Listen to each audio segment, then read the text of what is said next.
memang ini yang bekerja keras ya untuk awal mendirikan perusahaan itu. Nah, kemudian sedikit tentang pasar untuk saham biasa, saudara, supaya mengenal juga, ada pasar sekunder, ada pasar primer, ada pasar penawaran perdana atau IPO, Initial Public Offering. Jadi ketika pertama kali perusahaan mengeluarkan saham, maka saham itu akan dijual di pasar primer, ya, atau disebut juga sebagai pasar penawaran perdana, ya.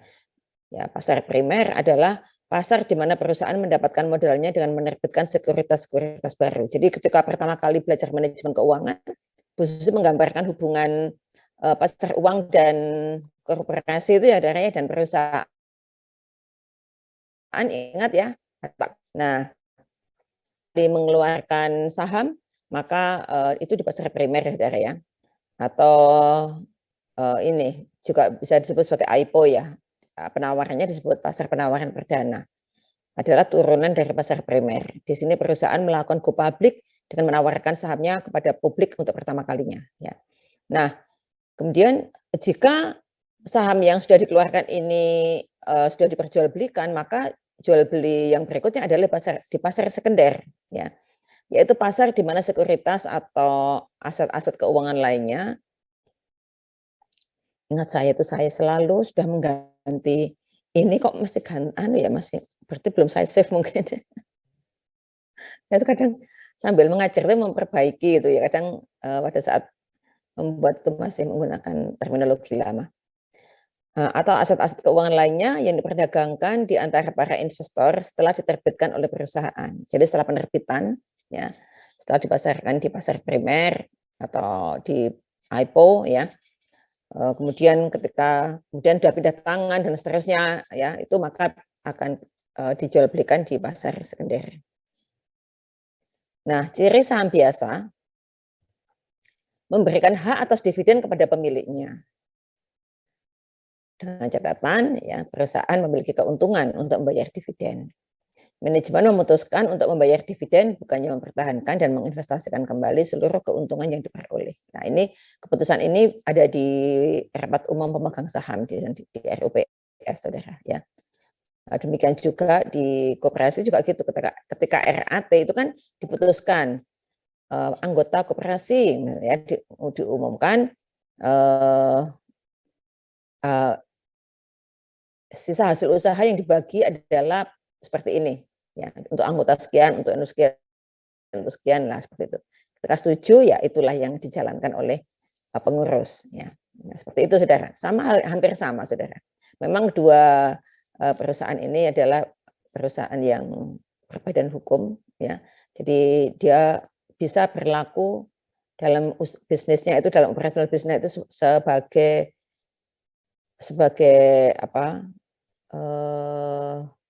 apa ya, bisa berlaku hukum gitu ya, bisa bertindak secara hukum. Makanya NPWP-nya dan sebagainya itu NPWP atas nama perusahaan, bukan atas nama pribadi. Saham dapat dijual di suatu tanggal di masa mendatang dengan harapan harga yang lebih tinggi dari harga belinya. Nah, sebentar. Waduh, internet saya nggak bagus ini. Kalau agak putus-putus, maaf ya, saudara, ini ada informasi internetnya tidak stabil. Kenapa ini? Tapi di sini sinyalnya bagus tuh. Oh, tapi ada informasi nggak stabil. Mungkin Senin tuh ya banyak pengguna ya. Nah, sebentar. Ini nggak usah ya. Langsung ke sini aja. Nah, saudara. Untuk menghitung nilai dari saham, ya, hampir sama dengan nilai obligasi kemarin ya. Maka di sana kita harus bisa memprediksikan, ya, cash flow yang akan diterima pada tahun-tahun mendatang. Ya. Hanya saja jika obligasi waktunya tertentu, katakanlah 10 tahun, 15 tahun, 20 tahun, 5 tahun, dan seterusnya. Kalau pada saham, maka waktunya tak berhingga. Ya, sehingga sudah kembali ke matematika keuangan, saudara sudah belajar bagaimana menghitung nilai tunai dari nilai tunai untuk waktu tak berhingga, ya kan saudara? Nah, itu yang digunakan sebenarnya. Konsep dasarnya menggunakan dasar matematika keuangan, ya. Tapi implementasinya di sini adalah untuk saham. Jika menghitung nilai dari obligasi karena waktunya terbatas, jadi 10 tahun, 5 tahun dan seterusnya, maka itu adalah nilai tunai dari cash flow dengan waktu tertentu. Kalau ini tak berhingga, saudara ya. Ingat ya, saudara ya, di matematika keuangan di sana ada istilahnya apa ya kalau di matematika keuangan, menghitung apa ya saudara ya, yang tak berhingga itu saudara, atau konsep awalnya lagi, dasarnya lagi dasar deret hitung tak berhingga lah itu ya. Ya, konsepnya deret hitung tak berhingga. Demikian juga di sini. Nah, D di sini, D adalah masih perlu di sini ya. D adalah dividen, ya, dividen. Dividen yang diharapkan akan diterima oleh pemegang saham. Ya, memang semua ini belum saudara, belum, ini masih ekspektasi ya, masih harapan, masih prediksi, masih proyeksi. Bukan sesuatu yang sebenarnya. Tapi kan ketika kita akan mengambil keputusan, kita harus mampu memproyeksikan. Ya, kita mampu memprediksikan. Nah, D adalah dividen, ini dividen tahun pertama, tahun kedua, tahun ketiga, dan seterusnya. K adalah ya K, baris K, tingkat pengembalian yang diminta atau required rate of return, ya, atau tingkat pengembalian minimal atau return minimal dari saham biasa yang dianggap layak diterima oleh pemegang saham. Ya, jadi berapa required rate of return dari saham tersebut? Nah, kemudian ini pangkat 1, ya. Artinya begini, ketika ada nggak ya garis skalanya ya? Nggak ada ya. Ketika digambarkan pada garis skala, ketika saya sekarang memiliki saham, maka saya berharap akhir tahun depan saya akan menerima dividen, ya kan? Tahun kedua juga demikian, tahun ketiga dan seterusnya sampai tak berhingga, karena dividen tidak ada umurnya, ya, tidak ada umurnya. Nah, sehingga menghitung nilai dari saham ya adalah ini semua. Nilai tunai dari ekspektasi dividen di masa yang akan datang. Ini pada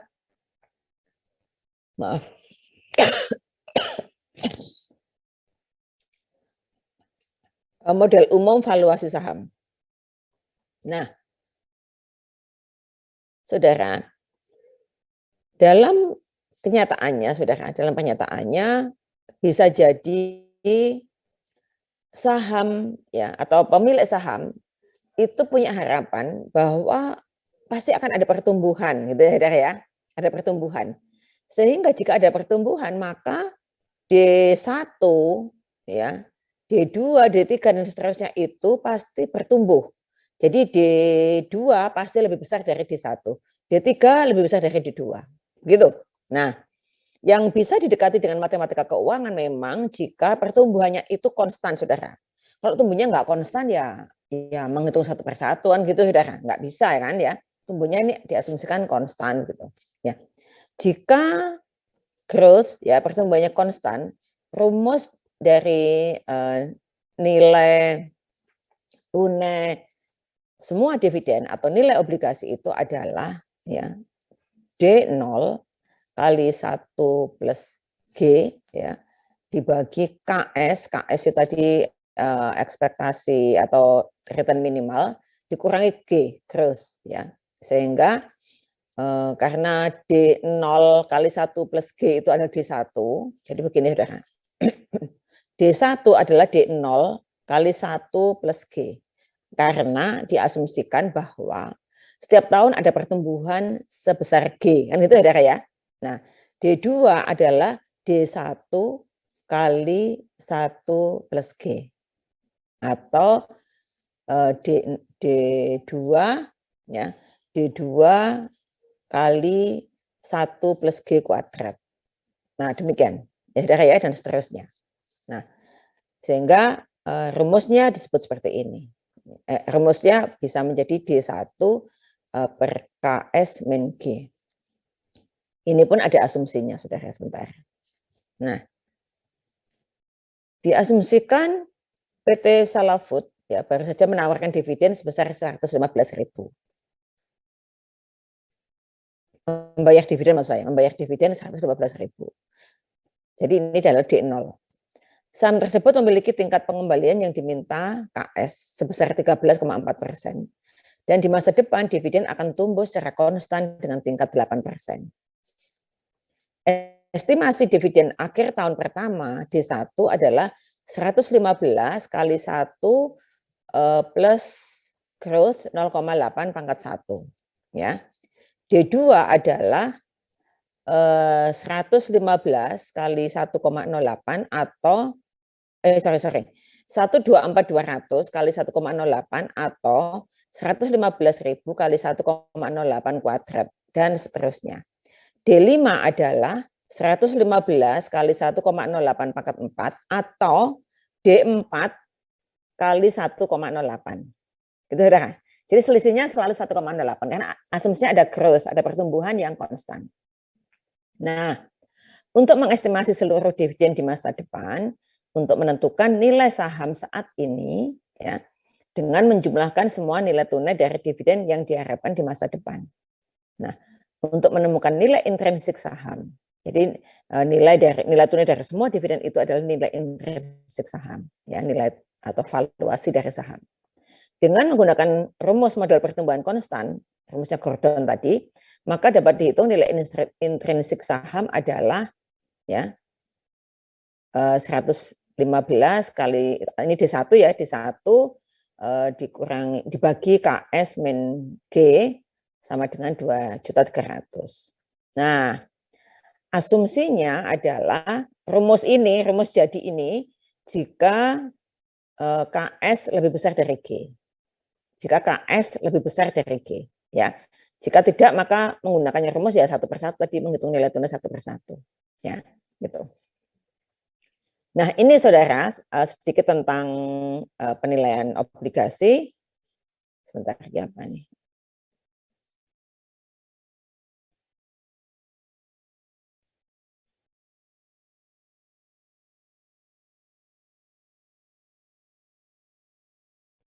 Iya, sebentar, sedikit lagi.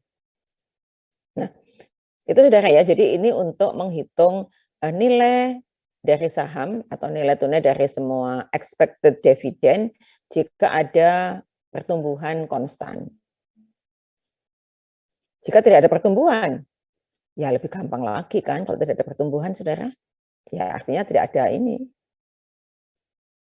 Tapi itu kan nggak mungkin, saudara ya, nggak mungkin ya. Ya asumsinya sih ada pertumbuhan sih. Kebanyakan harapannya ada pertumbuhan. Kalau nggak ada pertumbuhan, jual saja saham saya kan gitu, saudara. Ya. Nah, itu kemudian gambar ini.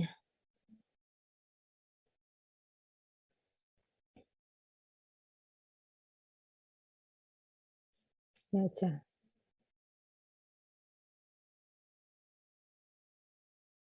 Nah, ini dividen dan pertumbuhan laba tadi ya, gross tadi.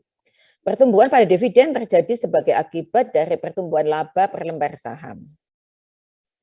Pertumbuhan laba merupakan hasil dari beberapa faktor, yaitu inflasi, jumlah laba yang ditahan dan diinvestasikan kembali oleh perusahaan, dan tingkat pengembalian yang dihasilkan perusahaan dari ekuitasnya, return on equity. Nah, ini dulu di awal manajemen keuangan ada ya, return on equity, return on investment ya. Nah, kapan model pertumbuhan konstan dapat digunakan? Cocok diterapkan pada perusahaan yang mapan dengan sejarah pertumbuhan yang stabil. Ya. Pertumbuhan dividen di kebanyakan perusahaan yang sudah mapan umumnya diharapkan akan terus berlanjut di masa depan pada tingkat yang kurang lebih sama dengan nilai nominal produk domestik bruto real plus inflasi. Pada kasus saham dengan pertumbuhan nol, di mana dividen diharapkan konstan dari waktu ke waktu, ya, G sama dengan 0, jadi tidak ada pertumbuhan, maka menghitungnya lebih gampang lagi. Tadi kan ya cukup D dibagi KS saja. Itu saudara, ya. KS-nya adalah expected return dari ini.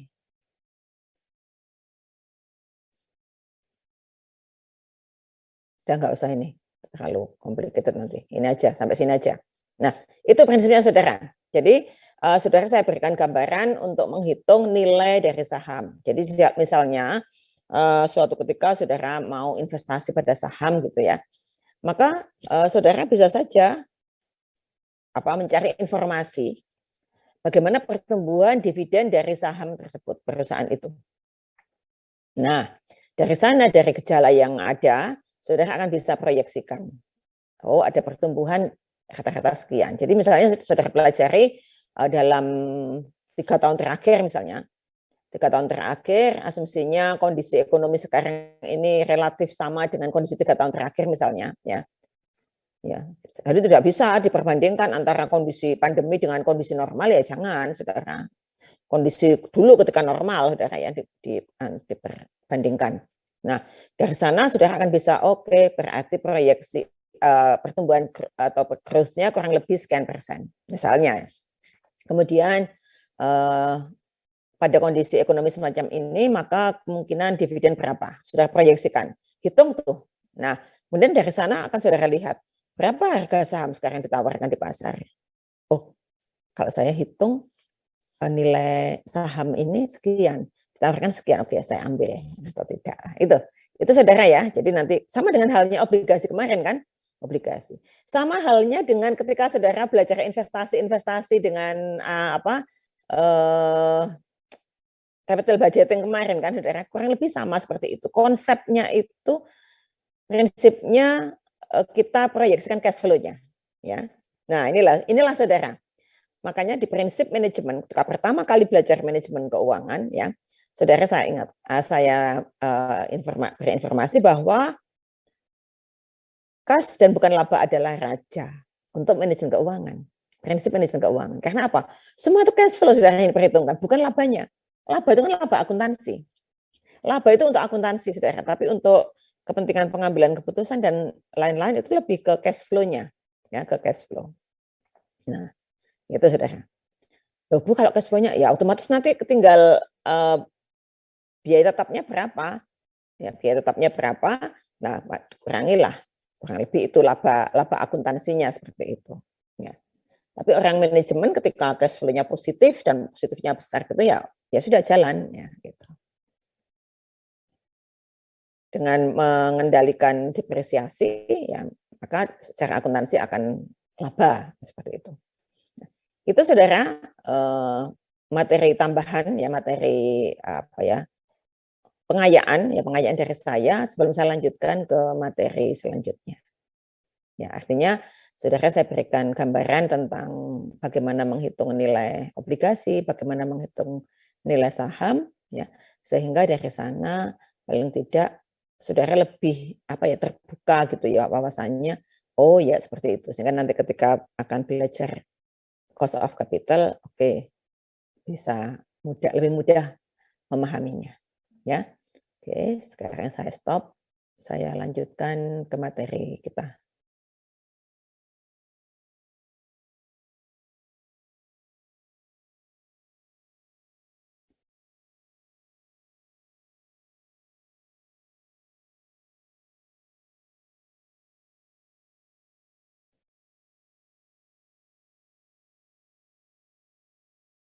Nah, biaya modal saham biasa dan laba ditahan. Biaya modal saham biasa dan laba ditahan atau biaya modal sendiri. Ya. Atau di sini dengan inisial dengan singkatan KE gitu ya. Yaitu merupakan biaya yang dikeluarkan perusahaan untuk memperoleh dana dengan melakukan penjualan saham biasa atau menggunakan laba ditahan untuk investasi. Perusahaan dapat membagikan laba setelah pajak yang diperoleh sebagai dividen atau menahannya dalam bentuk laba ditahan. Nah, ketika ada di laba ditahan kan itu nanti akan bisa digunakan untuk investasi ya saudara ya. Jadi kan nggak mungkin uang itu diam di bank atau apa kan saudara, nggak mungkin ya.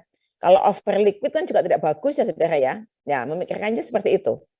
Over liquid juga kurang bagus ya, kurang efisien ya, kurang efektif lah karena tidak ditempatkan untuk pada aset atau pada hal-hal yang bisa meningkatkan nilai dari laba tersebut ya.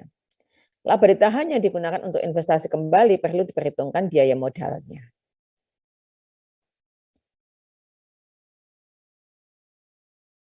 Nah, biaya modal dari saham biasa baru ya. Untuk menghitung biaya ekuitas ya digunakan dua model pendekatan yaitu model diskonto dividen dan pendekatan capital asset pricing model ya.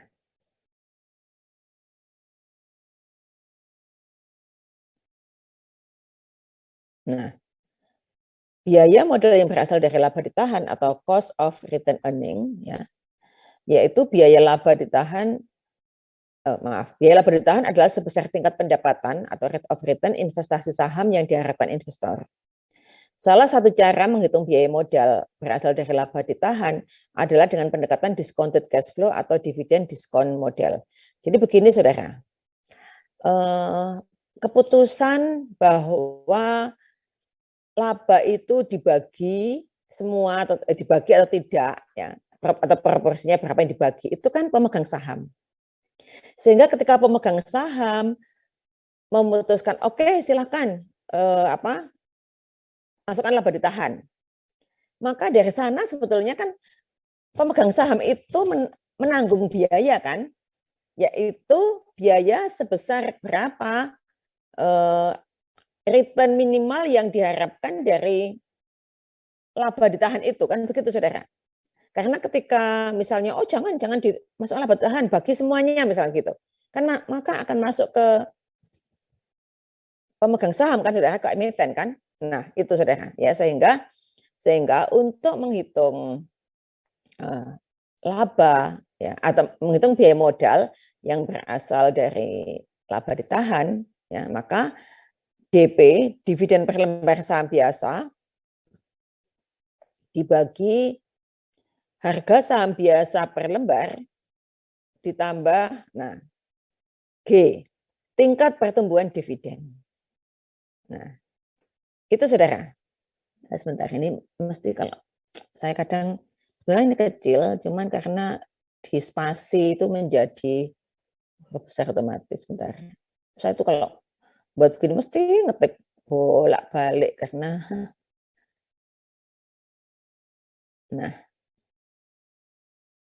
tadi saudara cocok ya tadi saudara ya. Mengapa ada tingkat pertumbuhan dividen? Nah, karena misalnya pemegang saham ya berharap ada pertumbuhan setiap tahunnya. Nah, sehingga biaya modal dari laba ditahan itu harus diperhitungkan tingkat pertumbuhannya gitu saudara. Itu menjadi biaya. Sebenarnya yang menanggung itu adalah emiten karena pengambil keputusan adalah pemegang saham gitu. Ya.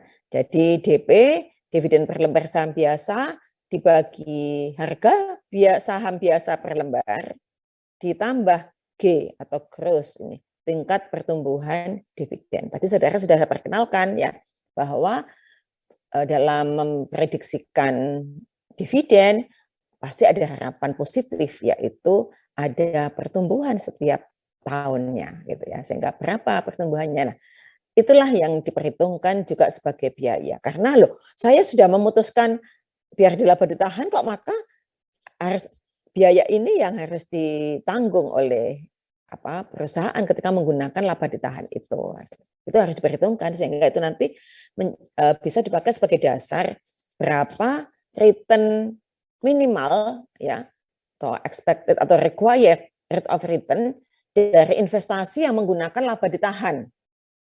Ingat pada pengambilan keputusan di capital budgeting. Di sana kan penggunaan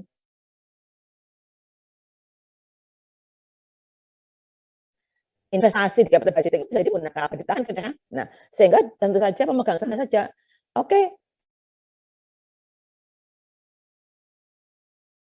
silakan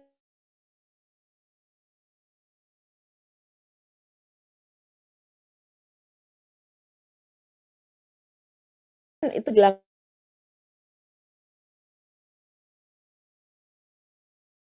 dan lain materi di luar manajemen keuangan. Nah, itu saudara ya. Nah, ini yang harus saudara perhatikan. Nah, coba ini saudara screenshot dulu, kemudian coba ini saudara hitung berapa biaya modal dari laba ditahan ini.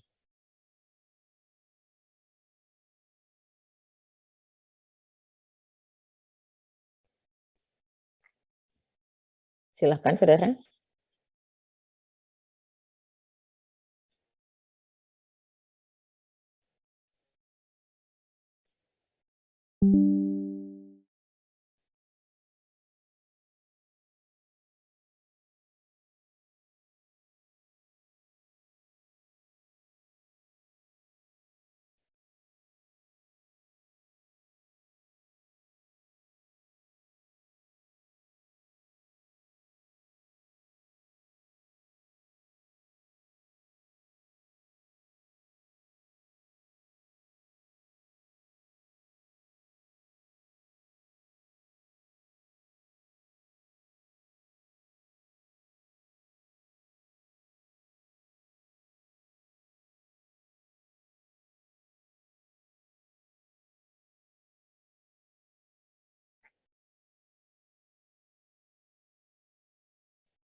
Saya ke belakang sebentar saudara ya.